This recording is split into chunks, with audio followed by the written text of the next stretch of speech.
मिश्रा जी के यहाँ पहला लड़का हुआ तो पत्नी ने कहा, बच्चे को गांव के सरकारी विद्यालय में शिक्षा दिलवाते हैं। मैं सोच रही हूँ कि सरकारी विद्यालय में शिक्षा देकर उसे अच्छा नागरिक बनाऊंगी। मिश्रा जी ने पत्नी से कहा, अच्छा नागरिक बनाकर इसे भूखा मारना है क्या? मैं इसे बड़ा अफसर बनाऊंगा ताकि जिंदगी में कामयाब बने। मिश्रा जी सरकारी बैंक में मैनेजर के पद पर थे। पत्नी धार्मिक थी और इच्छा थी कि बेटा संस्कारी बने, लेकिन मिश्रा जी नहीं माने। दूसरा लड़का हुआ। पत्नी ने जिद की। मिश्रा जी इस बार भी ना माने। तीसरा लड़का हुआ। पत्नी ने फिर जिद की, लेकिन मिश्रा जी एक ही रट लगाते रहे, कहां से खाएगा, कैसे गुजारा करेगा, और इस बार भी नहीं माने। चौथा लड़का हुआ। इस बार पत्नी की जिद के आगे मिश्रा जी हार गए। अंततः उन्होंने उसे सरकारी विद्यालय में शिक्षा दीक्षा दिलवाने के लिए भेज ही दिया। अब धीरे धीरे समय का चक्र घुमा। अब वो दिन आ गया जब बच्चे अपने पैरों पे मजबूती से खड़े हो गए।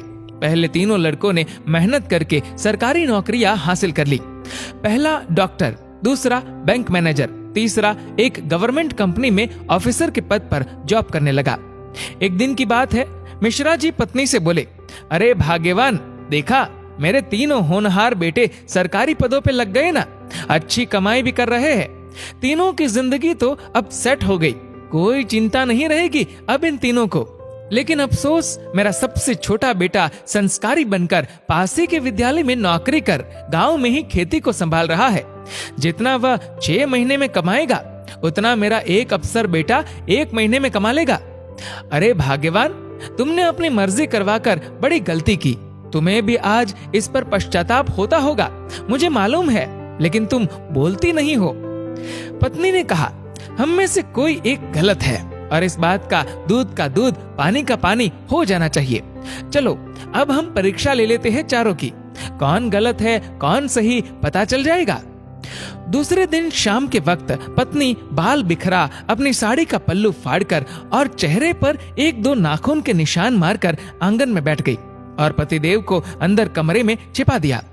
बड़ा बेटा आया, पूछा, मम्मी क्या हुआ? जवाब दिया, तुम्हारे पापा ने मारा है।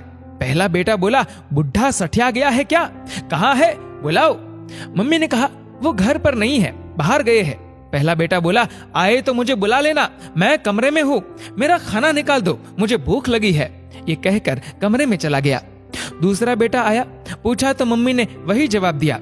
दूसरा बेटा बोला, क्या पगला गए हैं इस बुढ़ापे में? उनसे कहना चुपचाप अपनी बची कुची जिंदगी गुजार ले। आए तो मुझे बुला लेना, और मैं खाना खाकर आया हूँ, सोना है मुझे। अगर आए तो मुझे अभी मत जगाना, सुबह खबर लेता हूँ उनकी। ये कहकर वो भी अपने कमरे में चला गया। तीसरा बेटा आया। वजह पता चलते ही वो तो आग बबूला हो गया। इस बुढ़ापे में अपनी औलादों के हाथ से जूते खाने वाले काम कर रहे हैं। इस बेटे ने तो मर्यादा की सारी हदें पार कर दी। ये कहकर अपने कमरे में चला गया। मिश्रा जी अंदर बैठे बैठे सारी बातें सुन रहे थे।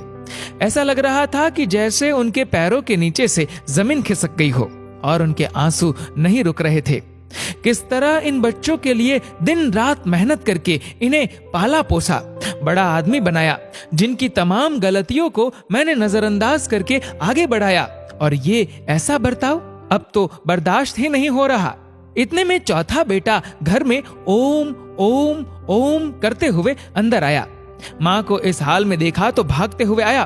पूछा तो माँ ने अब गंदे गंदे शब्दों में अपने पति को बुरा भला कहा। तो चौथे बेटे ने माँ का हाथ पकड़कर समझाया कि माँ, आप पिताश्री की अर्धांगिनी हो, वो आपके बिना अधूरे है। अगर पिताजी ने आपको कुछ कह दिया तो क्या हुआ? मैंने पिताजी को आज तक आपसे बदतमीजी से बात करते हुए नहीं देखा। वो आपसे हमेशा प्रेम से बातें करते हैं। जिन्होंने इतनी सारी खुशियां दी, आज नाराजगी से पेश आए तो क्या हुआ? हो सकता है आज उनको किसी बात को लेकर चिंता रही हो ना हो माँ, आपसे कहीं गलती जरूर हुई होगी। पिताजी आपका कितना ख्याल रखते हैं, याद है ना आपको? 6 साल पहले जब आपका स्वास्थ्य ठीक नहीं था तो पिताजी ने कितने दिनों तक आपकी सेवा की थी। वही भोजन बनाते थे, घर का सारा काम करते थे, कपड़े धोते थे। तब आपने फोन करके मुझे सूचना दी थी कि मैं संसार की सबसे भाग्यशाली औरत हूँ। तुम्हारे पिताजी मेरा बहुत ख्याल रखते हैं। इतना सुनते ही माँ बेटे को गले लगाकर फफक फफक कर रोने लगी। मिश्रा जी आंखों में आंसू लिए सामने खड़े थे। अब बताइए क्या कहेंगे आप मेरे फैसले पर? पत्नी ने मिश्रा जी से पूछा। मिश्रा जी ने तुरंत अपने बेटे को गले लगा लिया। मिश्रा जी की धर्म पत्नी ने कहा, ये शिक्षा इंग्लिश मीडियम स्कूलों में नहीं दी जाती। ये शिक्षा तो परिवार के व्यवहार व संस्कारों से मिलती है। अब मिश्रा जी को एहसास हुआ, जिन बच्चों पर लाखों खर्च करके डिग्रियां दिलाई वे सब तो नकली निकले।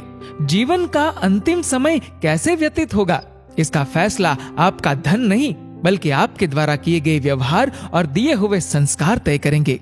दोस्तों, इस वीडियो को लेकर आपकी क्या राय है?